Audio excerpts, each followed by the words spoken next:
mifugo ya mzaliwa wa kwanza ya wana wa Misri, na kwa sababu nataka kuwakomboa, kuwaspea katika hii angamizo, basi ni lazima kuwekwe alama, maana kile kinatutofautisha sisi na watu wengine, kuna alama ya damu ya Yesu Kristo katika maisha yetu. So wakaambia kwamba malaika wa kifo atakapokuja, atakuwa jambo la kwanza ni kuangalia mlango, na akikuta kwenye mlango kuna damu, atajua kwamba hiyo ni nyumba ya mwana wa Israeli, atajua kwamba hiyo ni ya Muisraeli. Kwa hivyo hataingia na kulete kifo. Kile atafanya, atapass over, kwa hivyo atavuka aende, so hatafanya maangamizi. Na atakapoenda akute mlango mwingine haujapakwa hiyo damu, atajua kwamba hapa ni kwa Misri, na hivyo ataingia na akaweze kuangamiza, na akaambia kwamba wafanye hivyo. Bwana Yesu asifiwe sana. Amen.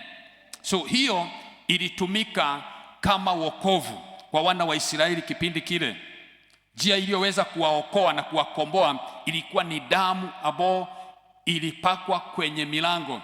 Kama hakungekuwa na hiyo damu imepakwa, basi kifo kingekuweko kwa yote ambaye ni mwana wa Israeli. Lakini akapeana njia hiyo ili kuokoa wana wa Israeli wasiuawe, na ikafanyika hivyo usiku. Malaika akapita na ile nyumba ambayo haikuwa na alama ya damu, watu pale waliuawa, na kama vile ilivyokuwa maagizo. Bwana asifiwe sana. Baada ya kumaliza mambo hayo, ndio wana wa Israeli, ndipo ikafika mahali hata Farao akaona hii imekuwa too much, maana amebanwa, amewekwa kwenye kona, na akakubali, akasiliti amri na akaachilia wana wa Israeli warudi katika nchi iliyo yao, nchi waliokuwa ni nchi ya ahadi, wameahidiwa na Mungu, ijao asali na maziwa. Bwana asifiwe sana. Nataka nisome mlango wa 12, nianzie mstari wa 11. Nitasoma mistari kama mitatu pengine. Nimesema nitasoma mistari kama mitatu from verses number 11. Tasoma.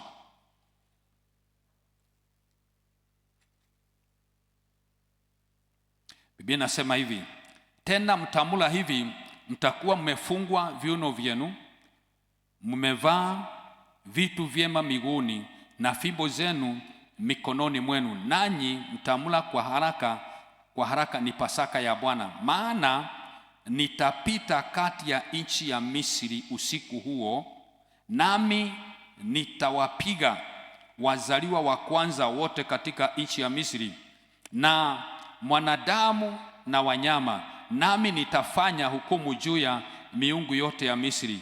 Mimi ndimi Bwana.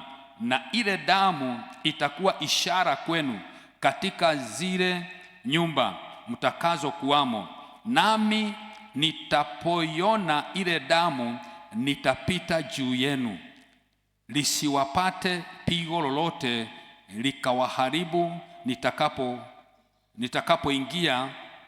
nitakapoipiga nchi ya Misri. Mstari wa 14 ndio wa mwisho. Na siku hii itakuwa ukumbusho kwenu. Sema ukumbusho. Bwana asiwe sana. So nafikiria kwamba hiyo ni pointi ya muhimu sana, ya kwamba na siku hii itakuwa ukumbusho kwenu, ninyi mtaifanya iwe sikukuu. Sema sikukuu. Haleluya. Mtaifanya iwe sikukuu kwa Bwana, mtaifanya iwe sikukuu katika vizazi. Kwa hivyo hii sikukuu haitaishia hapo, itaenda hadi vizazi na vizazi, iwe sikukuu katika vizazi vyenu vyote kwa amri ya milele. So hili ni jambo la milele la kufanywa. Na pia nisome Luka 22.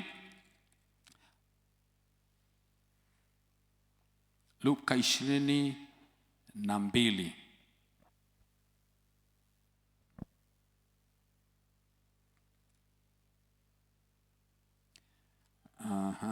Luka 22. Father, we thank you.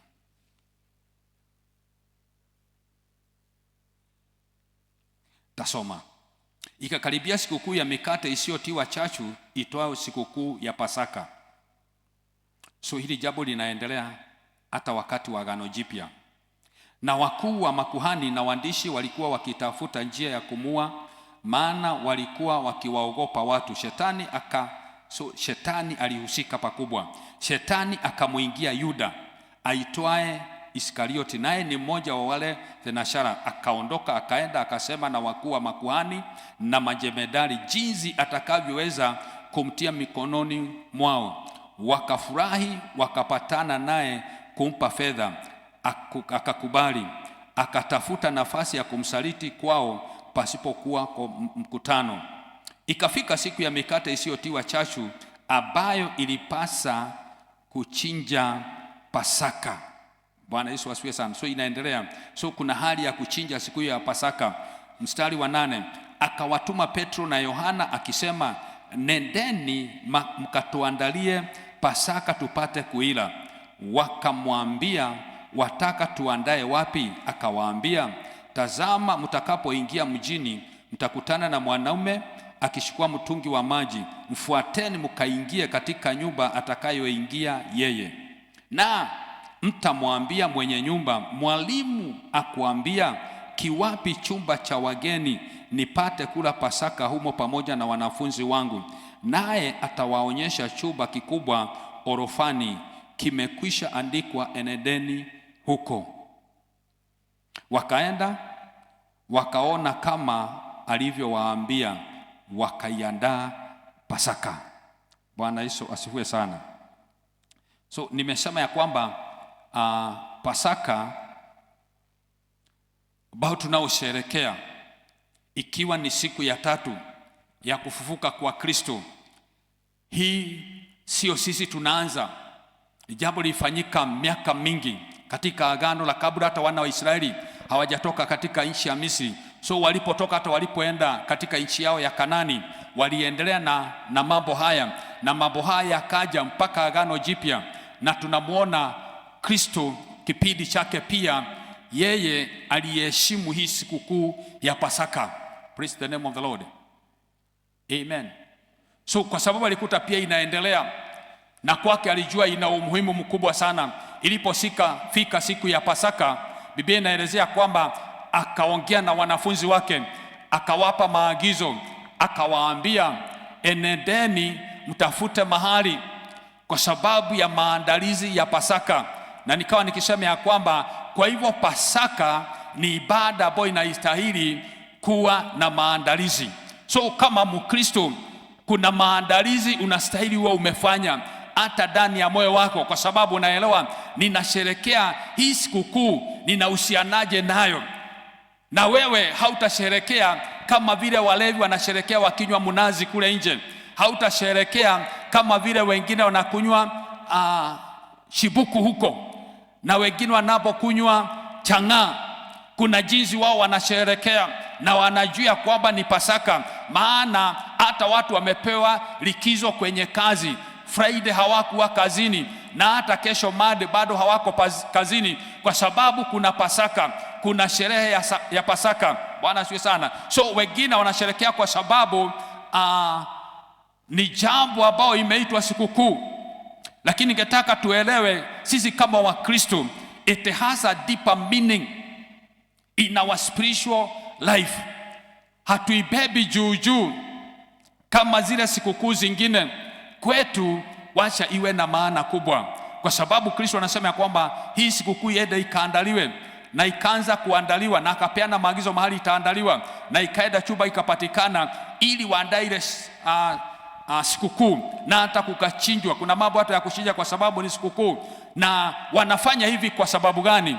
Kwa sababu kulikuwa na maagizo katika agano la kale, Exodus chapter 12, kumepeana hiyo maagizo, na hii ifanyike iwe kumbukumbu, ili kwamba hata watoto wa watoto wenu watakuwa wakielewa kuna kitu kilifanyika. Bwana Yesu asifiwe sana. Lakini yote ni ya kwamba inalenga wokovu. So tunamuona hata Kristo, imefika wakati wa hii Pasaka, na naona ya kwamba sasa hii Pasaka ikawa na maana kubwa hata kwa dunia nzima. Ni kweli watu walijiandaa kufanya mapochopocho na kuchinja na kufanya vile wamefanya, na pia Kristo akaandaa wanafunzi wake, lakini kumbe katika mambo haya yote yeye Yesu ndiye atafanyika kuwa kondoo ya kuchinjwa kwa ajili ya Pasaka ile Pasaka ikawa ya kipekee sana, na hiyo Pasaka ndio sisi tunasherehekea. Sisi hatusherehekei ile ya Agano la Kale, lakini tunasherehekea hii ambao kwenye hii sherehe au kwenye hiyo Pasaka, hiyo Passover, kulitolewa kondoo ambaye hakuwa na hila, hakuwa na kunyanzi, hakuwa na mawaa, bali alikuwa msafi. Na ilijulikana ya kwamba kama vile damu iliyokuwa wana wa Israeli kule Misri, basi damu ya huu mwana kondoo itakapomwagika iko na thamana kubwa, ni ya gharama kubwa, kwa sababu inatakiwa ikaweza kutukomboa kutoka kwenye utumwa wa dhambi. Kwa hivyo Pasaka kwetu ina maana kubwa, maana pasipo kumwagika kwa damu hakungekuwa na msamaha wa dhambi. Praise the name of the Lord. So ni ya kwamba sisi tunakuja tunapata msamaha wa dhambi mahali pale kwa kufa kwa Kristo Yesu. Damu haijapakwa kwenye miimo ya milango ya nyumba zetu, lakini ni kwenye miimo ya milango ya roho zetu. Kuna alama iko katika ulimwengu wa kiroho inatambulikana kwa mtu ambaye amempokea Kristo kuwa Bwana Mwokozi katika maisha yake. Pasaka hii ina maana kubwa, ina maana kubwa kama kusudi la Kristo lilivyo. Hatusherekei tu hivi, bali kwetu ina maana kubwa, na inastahili tuisherekee tukiwa na mtazamo wa kitofauti, ya kwamba kwa hii siku sasa, hii ya tatu, ndio wokovu wetu ulipatikana. Ndio Yesu Kristo alifufuka kwenye kaburi na akawa hai tena. Ni kweli siku ya kwanza alishikwa na akawekwa msalabani, na tumeona hata vile mwanafunzi mmoja alivyomsaliti na akakubali kupewa pesa na akatumika kwa sababu ya kumsaliti. So alipopewa pesa, na wale wakatengenezewa njia vile watamshika Yesu, wakamshika na wakampeleka pale Golgotha. Alibebeshwa msalaba mzito na akapelekwa mahali pale. Biblia nasema ya kwamba aliangikwa pale msalabani, akapigwa misumari na mambo mengi yakafanyika. Alitemewa mate, alipigwa kwa mijeledi. Sikiliza, ile mijeledi aliyopigwa nayo haikuwa tu ni kiboko tu cha kawaida, ni kiboko ambayo mwisho wake iko na matawi karibu 9, na yote iko na misumari au iko na chuma zimefungiwa kule mbele. So inapopiga ikivutwa inatoka na nyama. So haikuwa katika maandiko yanasema ya kwamba alipigwa zilikuwa 39, which means ya kwamba mwili wake haukuwa unafaa, mwili wake uliangamizwa, na bado akaenda kumalizia pale msalabani, akadungwa kwa mkuki na akafa, na akasema ya kwamba yote yamekwisha. Praise the name of the Lord. Na ako pale msalabani, na anasema ya kwamba Eloi Eloi lama sabakithani, Mungu wangu mbona umeniacha? Maana alijikuta kwa kipindi kizito, lakini sio kwa sababu yake, sisi ndio tulisababisha. Amina. So Pasaka hiyo sisi ndio tulisababisha akawekwa pale msalabani. Sisi ndio tungefaa kwenda pale na dhambi zetu zitupeleke mahali pale, lakini yeye akatukomboa na tunatembea tukiwa huru kwa sababu tumelipiwa deni ya dhambi. Bwana Yesu asifiwe sana. Na nikatafsiri nikasema ya kwamba dhambi ni nini? Dhambi ni matokeo ya matendo ya mwili, dhihirisho ya matendo ya mwili. Kwa hivyo ni matokeo ya matendo ya mwili, maana mwili kuna matendo huwa inatenda, kuna yale mambo mwili unafanya, na diposa tunaona ya kwamba si ndio tulistahili kupigwa hiyo mijeredi ili roho ya dhambi iwawe, lakini haikufanyika hivyo. Kristo akabeba hiyo, akakubali kubeba mizigo yetu, na tunatembea katika hii dunia tukiwa watu ambao wamesamehewa dhambi. Kwa kumkubali Kristo kuwa Bwana Mwokozi katika maisha yako, ina maana kubwa sana. Wewe unafaa kusherekea hii sikukuu. Bwana asiwe sana. Sema ya kwamba ni sikukuu yetu tunasherekea, lakini kuna wengine wale wanaposherekea na hawajapokea Kristo, kwao haina maana yote. Bwana Yesu asifiwe sana. Ningetaka niseme ya kwamba faida ya kifo hichi na kufufuka kwa Yesu, katika kifo chake siku alikufa, kisoma maandiko inaelezea kwamba hata pazia hekalu ilipasuka. Ina maana ya kwamba ilipopasuka tunapata access ya kuingia patakatifu pa watakatifu. Hapakuwa kuna mtu anaingia, lakini sisi tumepata hicho kibali. Tuna nafasi ya kuingia katika patakatifu. Praise the name of the Lord. Kulete hoja zetu mbele za Mungu, lakini wakati ule kulikuwa na restriction fulani, lakini sasa tumepokea hiyo. So hiyo kwetu ni faida. So Pasaka ile kwetu sisi ina maana kubwa. Tumeelewa kwamba kuna kizuizi kiliondolewa mahali tulikuwa tumezuiliwa, lakini sasa tunaingia kwenye maombi, tunaita mbingu na Mungu anasikia na Mungu anajibu. Haleluya. Bwana Yesu asifiwe sana. So kwa sisi ambao tumeokoka, ni vizuri tuelewe ya kwamba kifo na kufuka kwa Yesu Kristo, benefit nyingine ni ya kwamba imetuletea wokovu. Acha sasa niingie hapo. Imetuletea wokovu, maana lengo kubwa ya Kristo kwenda pale msalabani ni ya kwamba we have received salvation. Tunapofanyika kuwa wa Kristo, na Biblia huwa inasema ya kwamba na kama Kristo hakufufuliwa, imani yetu ingekuwa bure. So kwa kufufuka kwa Kristo Yesu, ndio hapo imani yetu kuhusu wokovu inakuwa na maana. That is from the book of 1 Corinthians chapter 15 and verses number 17. Wokovu wetu au imani yetu ya wokovu ingekuwa ni bure. Kama hangefuka bado tungekuwa tuko kwenye dhambi, lakini sasa sisi tunapata wokovu. Na nimesema kwamba ninataka nikaweze kuelezea kuhusu hii wokovu. Wokovu wetu mahali unakujia, nikirudi pale nyuma, wakati wa Adam na Hawa, kuna dhambi walitenda, na hivyo sisi tukaingizwa kwenye dhambi. Yani kupitia dhambi ya mtu mmoja ikasababisha mwanadamu yote akaingia kwenye hiyo utumwa wa hiyo dhambi, na mwanadamu anahesabiwa hiyo dhambi, inaitwa dhambi ya asili.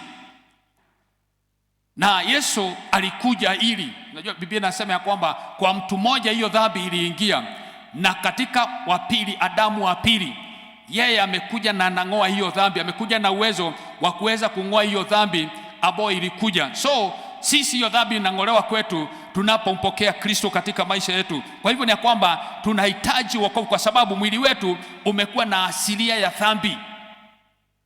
Mwili una matendo yake. Kuna mambo mwili unapenda.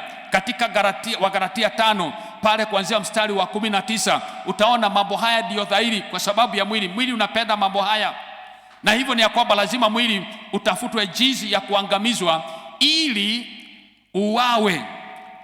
Hiyo hali ya umwili, lust of the flesh, ikaweze kufinyangwa, ikaweze kuuawa. Na asubuhi nilikuwa nikielezea kwamba ndipo Yesu alikuja katika mwili ili yale yaliyo katika miili yetu ihamishiwa kwenye huo mwili wake, ili uangamizwe huo mwili, roho ibaki ikiwa salama. So mwili ndio uliangamizwa, lakini roho ya Kristo haikuangamizwa. Praise the name of the Lord. Na ndio maana inapofika wakati wa ufufuo, roho inapomrudia yeye anafufuka, na anafufuka akiwa na nguvu. Kwa hivyo mwili una asilia ya dhambi, lakini katika wokovu sasa hiyo ndio inashughulikiwa na wokovu, kufinyanga huo mwili na kuua hiyo roho ya dhambi ikaweza kumalizwa. So ninasema hivi ya kwamba katika wokovu, it is to raise our souls from the death, that is spiritual death. Dhambi imesababisha tumekufa kifo cha kiroho, that spiritual death. Our souls, nafsi zetu zimepata hicho kifo cha nafsi. Na niseme ya kwamba nafsi zetu ni za milele, our souls are eternal. Na nafsi zetu ni za milele, na adui anapokuja na anachukua hiyo nafasi, analeta kifo cha nafsi. Kwa hivyo kuna uwezekano mtu akawa amekufa kiroho, hata kama yuko, lakini kuna kifo kiko ambao ni cha kiroho, na Yesu alikuja ili akaweze kufufua. Amina. Hii roho isiyo kwamba imekufa, mwili ndio unastahili kufa, mwili ndio unastahili uangamizwe, ili roho ipate nafasi ya kudhihirisha mambo na matendo ya Mungu. Bwana asiwe sana. So nilikuwa nisema kwamba when Adam sinned, the divine love went out of their inner man. So when Adam committed that sin, Biblia ninasema ya kwamba the divine love, divine life, yani hayo maisha ya kiungu yaliyokuwa ndani ya yule mtu wa ndani, sijui kama kuna mtu anayenielewa, yaliyokuwa ndani ya yule mtu wa ndani, hiyo ilitoka, huo uwezo wa Mungu ulitoka. So nimesema ya kwamba when Adam sinned, the divine life went out of their inner man. Bwana siwe sana. Kuna uhai, kuna uwezo wa kiungu ulitoka ndani yao. Sasa wakaanza kuhesabiwa wenye dhambi, miili yao au hali yao ya kiroho ikawa imekufa. Sasa miili ndio iko na nguvu. So inasema ya kwamba out of their inner man, and God gave them physical blood which allows sickness. Na kutoka hapo ule mwili ambao ulikuwa na uzima wa Mungu ndani yake ukapokea namna nyingine. Sasa huu mwili unakuwa mwepesi wa kutenda dhambi, na dhambi ndio imekaribisha matatizo mengi ambayo tunaokubana nayo. Bwana asiwe sana. Na hata hali ya magonjwa na mambo mengine na matatizo mengine mengi, haya ni mambo ambayo yaliyozalika mahali pale. Bwana asiwe sana. Haleluya. Kwa sababu mili yetu imekuwa exposed kwa shetani, tumekubaliana na kile shetani anaosema. So kwa sababu ya hiyo, ile hali ya Mungu, ile asilia ya Mungu ndani yetu ikaondoka, na shetani akapata nafasi ya kutamalaki, na ndipo anachukua nafasi ya kututesa.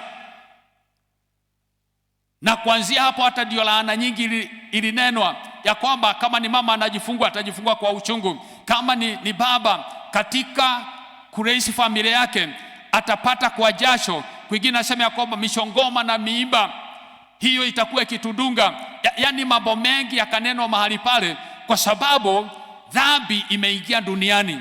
Mwanadamu amepata nguvu ya dhambi, hali ya kiungu, that divine power of God, that divine life of God that was within us ikatoka na kukawekwa jambo lingine. So tukawa kwamba tunatembea katika dhambi, lakini inapokuja wakati wa Kristo, hii siku ya tatu kufufuka, hapo ndipo tunapata wokovu na ukombozi. Hallelujah. Salvation is the soul's resurrection from the dead. Salvation, wokovu ni ufufuo wa nafsi au roho kutoka kwa wafu. Amen. It is to be born again in the spirit. Hii ni hali ya kuzaliwa tena katika roho. Yohana 3 mstari wa 3 na mstari wa 4. Yohana 3 mstari wa 3 na mstari wa 4 nitasoma. Biblia inasemaje? Biblia inasema hivi. Yesu anaongea na mtu mmoja anaitwa Nikodemo, ambaye alikuwa ni Mfarisayo, na anamwambia, Yesu akajibu akamwambia, siwache nianzie mstari wa kwanza. Basi palikuwa na mtu mmoja wa Mfarisayo, jina lake Nikodemo, mkuu wa Wayahudi. Huyo alimjia usiku akamwambia, Rabi, twajua ya kuwa wewe mwalimu umetoka kwa Mungu, kwa maana hakuna mtu awezaye kuzifanya ishara hizi uzifanyazo wewe, isipokuwa Mungu yu pamoja naye. Yesu akajibu akamwambia, amini amini nakuambia, mtu asipozaliwa mara ya pili hawezi kuona ufalme wa Mungu. Amen. Mtu asipozaliwa mara ya ngapi? Hataweza kuona ufalme wa Mungu. Kwa hivyo kama hatazaliwa mara ya pili, mpendwa, hata uwe ni kweli unasaidia hata misaada, ni kweli una matoleo makubwa sana hata kanisani, lakini sharti moja ni ya kwamba ni maandiko, na Yesu anaambia mtu ambaye alikuwa ni viongozi wa dini waliokuwa najua maandiko, lakini kuna jambo moja anamfunulia na kumwambia. Yesu akajibu akamwambia, amini amini nakuambia, surely surely surely I am saying this to you. Si kama kuna mtu ana Biblia ya Kizungu anisomee.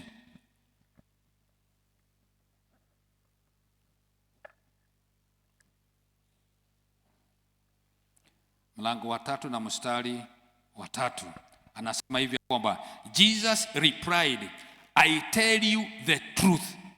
Amen. Unasikia ni nani anaongea ukweli? Chapter 3 verse 3. John chapter 3 verses 3, sorry. Yes, Jesus replied, I tell you the truth. Unless you are born again, you cannot see the kingdom of God. Hiyo utakuwa unaishungulia kama yule tajiri wa Lazaro. Bwana asiwe sana. Hiyo haina mjadala. So anaambiwa kama hujazaliwa mara ya pili. Alafu huyu jamaa anaambia kwamba mtu asipozaliwa mara ya pili hawezi kuona ufalme wa Mungu. Nikodemu akamwambia, awezaje mtu kuzaliwa akiwa mzee? Aweza kuingia tumboni mwa mamaye mara ya pili akazaliwa? Yesu akajibu, amini amini nakuambia, mtu asipozaliwa kwa maji na kwa Roho hawezi kuingia ufalme wa Mungu. Kilichozaliwa na mwili ni mwili, na kilichozaliwa na roho ni roho. Bwana Yesu asifiwe sana. Hallelujah. So nilikuwa naongea kuhusu salvation, ambayo ndio mahali sisi ambapo tumeshikilia.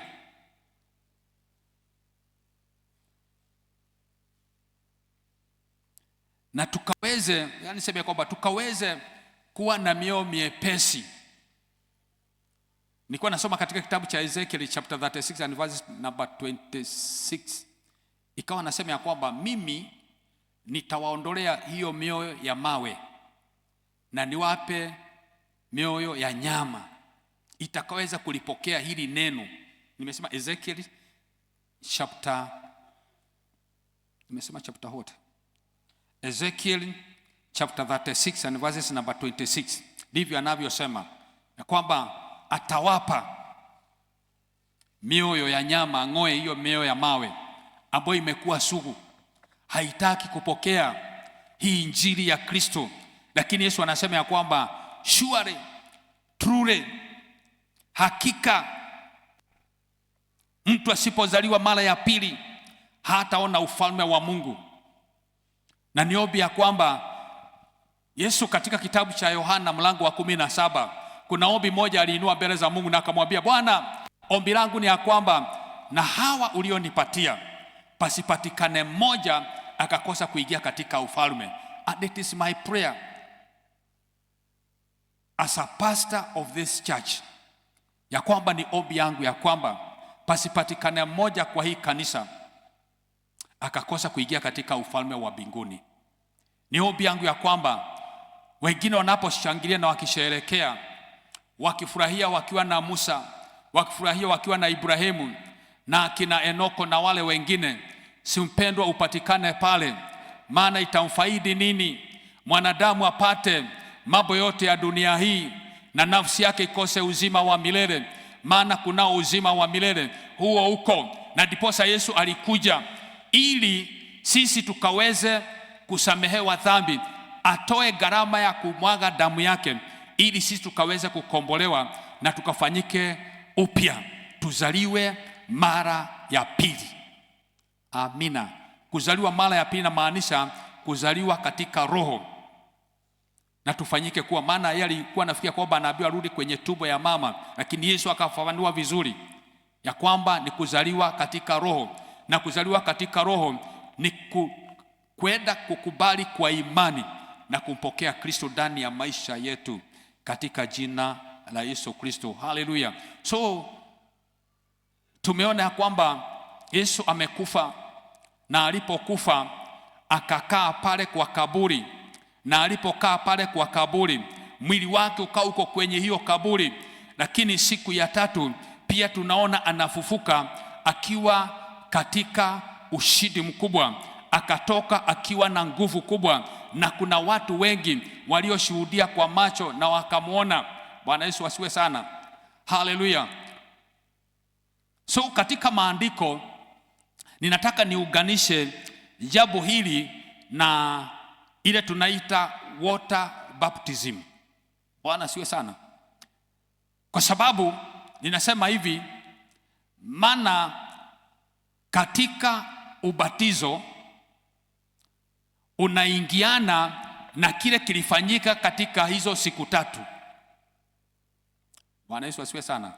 So saa nyingine tunapoingia kwenye ubatizo pia inakuwa ni ishara ya kupiga muhuri kile ambao kilifanyika katika hizi siku tatu. Hiyo siku ya kwanza, ya pili na ya tatu amezikwa, mwili umezikwa, na tunaona siku ya tatu ule mwili unafufuka.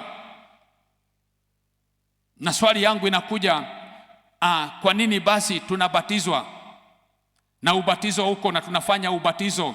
Bwana Yesu asiwe sana. Na ni nani anafaa katika ubatizo? Hata leo najua kwamba tuko na ubatizo, lakini masharti ni ya kwamba anayefaa kubatizwa ni yule ambaye amempokea Yesu kuwa Bwana Mwokozi katika maisha yake. Hata kama ameokoka saa hii, na tuna ubatizo pale Njoro, tunateremka na yeye na tunaubatiza, kwa sababu katika ubatizo iko na maana kubwa. Bwana Yesu asiwe sana. Nisome katika kitabu cha Warumi 6 na mstari wa 3 ili nielezee nikiwa nimeisoma. Romans chapter 6. Warumi 6 nitasoma mstari wa 3 na wa 4. Naona masaa yetu bado yako sawa.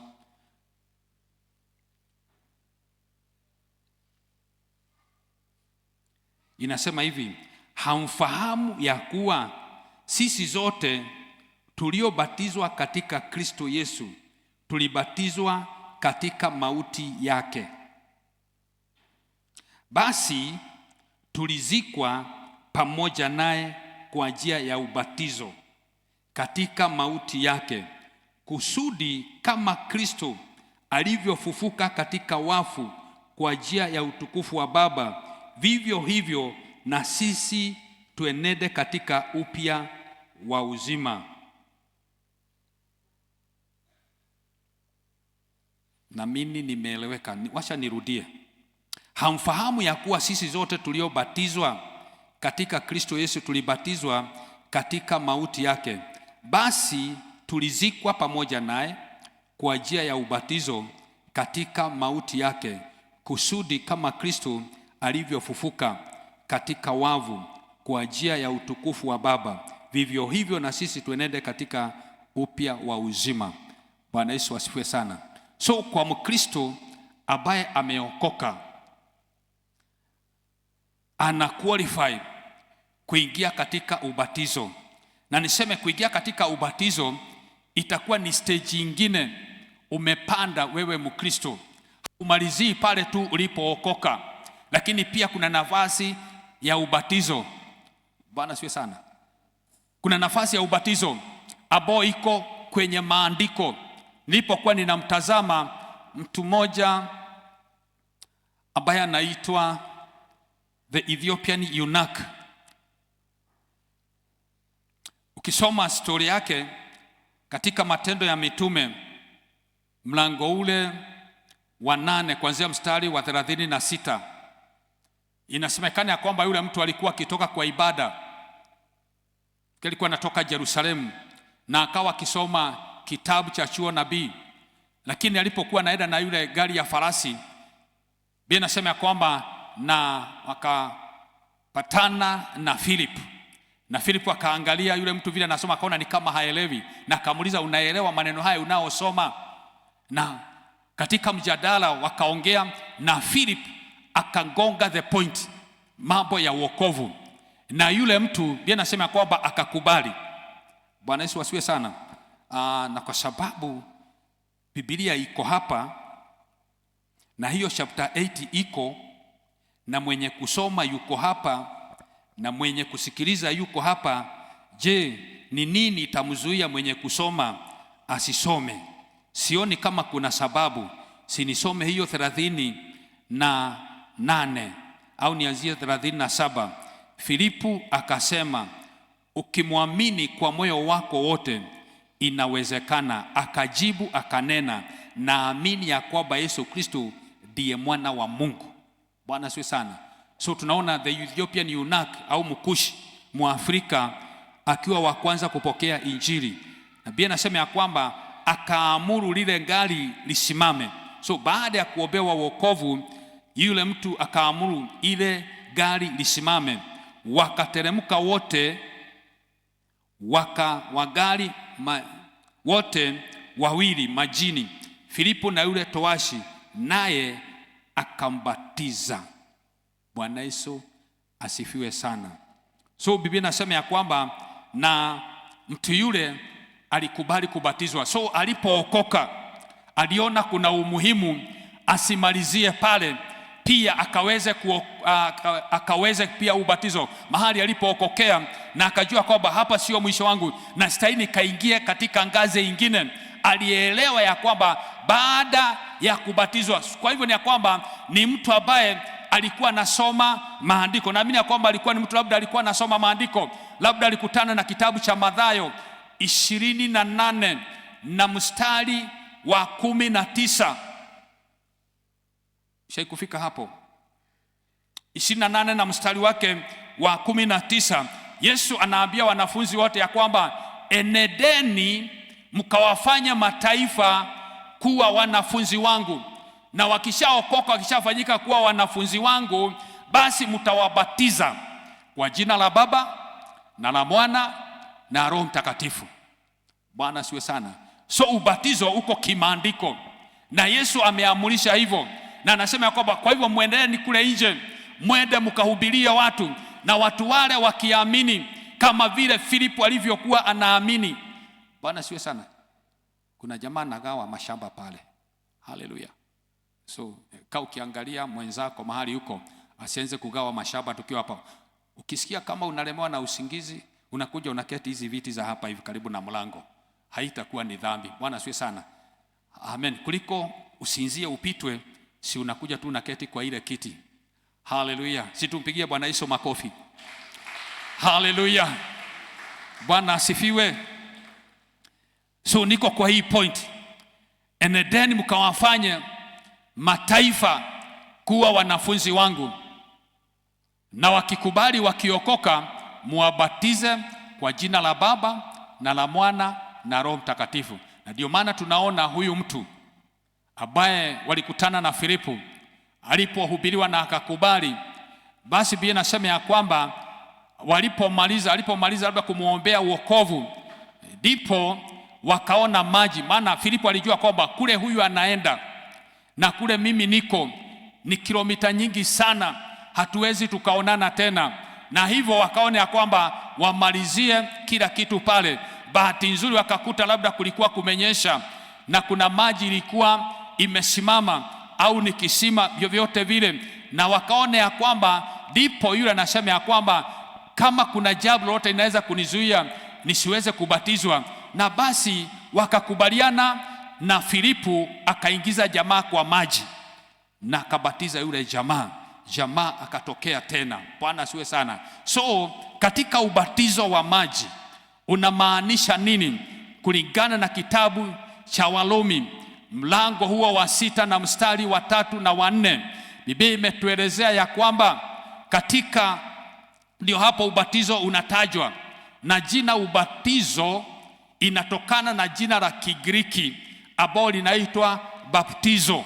Baptizo ni jina ya Kigiriki ambalo inamaanisha ni hali ya kuzika. So watu wakienda kwa mazishi, wale wanasema ya kwamba tunaenda kwa baptizo. Bwana asifiwe sana. Amen. So inamaanisha ni kama kuzika, na tunamwona Kristo vile ameshukuliwa na akaenda akazikwa. Kwa hivyo ukafanywa hiyo baptizo, akazikwa pale.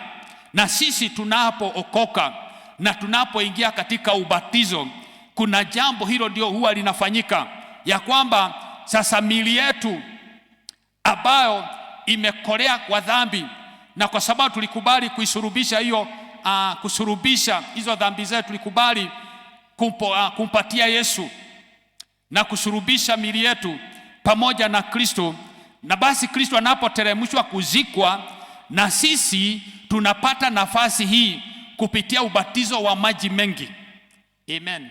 Kwa sababu hutashikwa uwawe na uzikwa kwenye mchanga. Sasa kile kitafanyika ni ya kwamba ni wewe kwa hiari yako unakubali sasa kusurubishwa pamoja na Kristo. Sasa ni ya kwamba ukubali sasa kuzikwa pamoja na yeye katika ubatizo. Na maanisha kwamba tumekubali kuzikwa pamoja na Kristo, na tunapozikwa pamoja na Kristo kama vile Kristo alivyozikwa, na sisi tunazikwa kwenye yale maji na tunazamishwa ndani.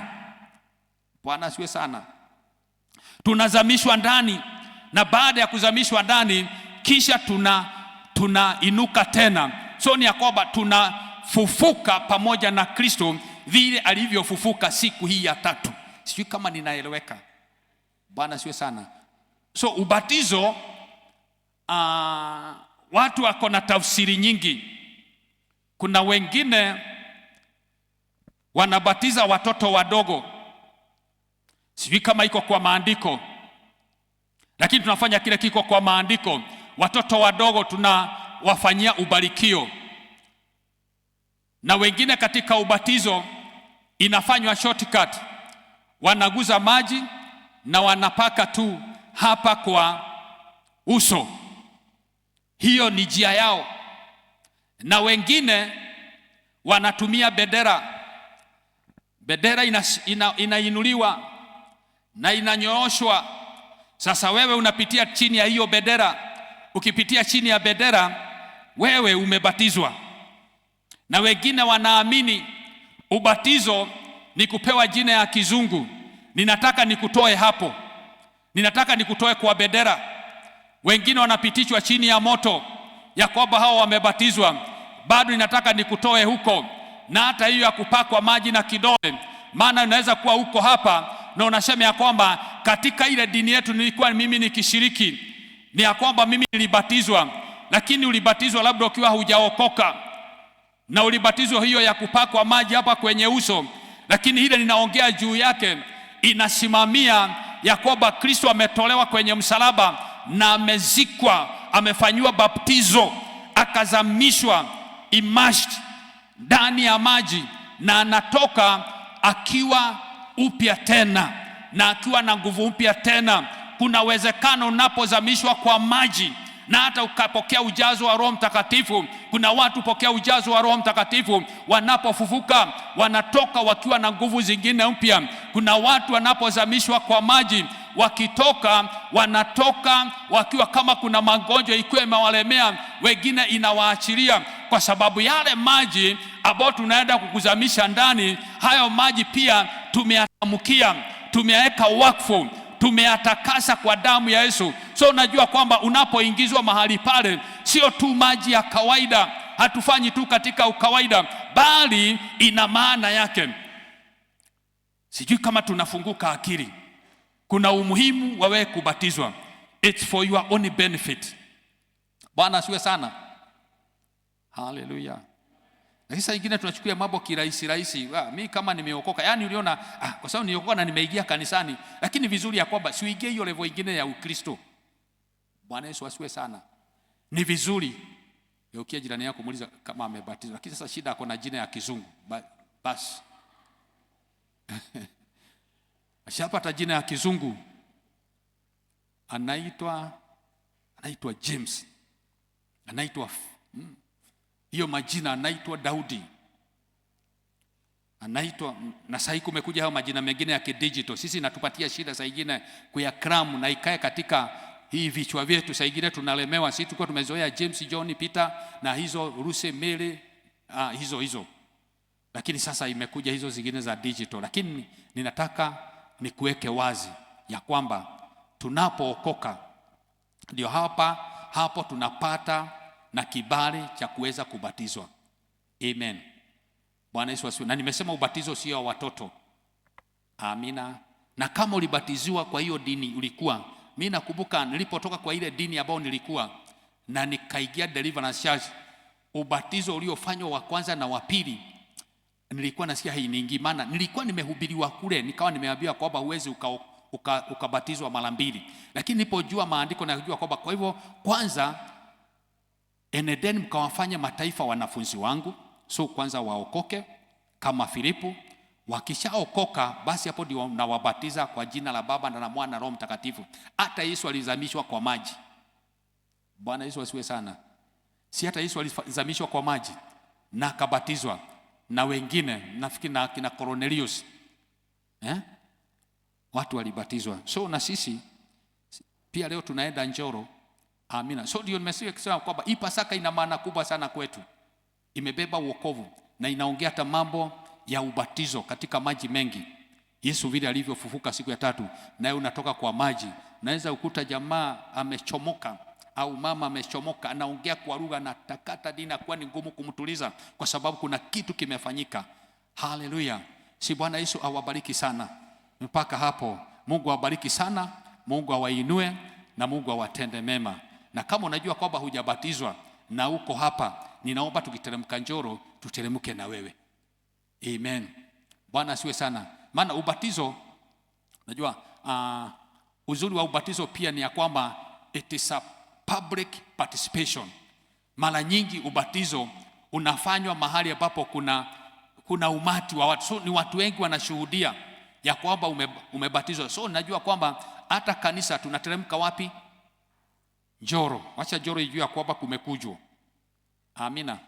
So hata kama haubatizwi, lakini tunaweza tukaenda tukasaidiana kuimba sifa pale, tunainua kigosho mahali pale. Amen. So na mimi tumekuwa tukifanya zingine, lakini si ya leo tuifanye kwa kitofauti. Ni vile hatuna ile ngoma ya kugonga hivi na tupate mtu wa kutupigia. Tungeenda na hiyo alafu tunatoa fujo pale.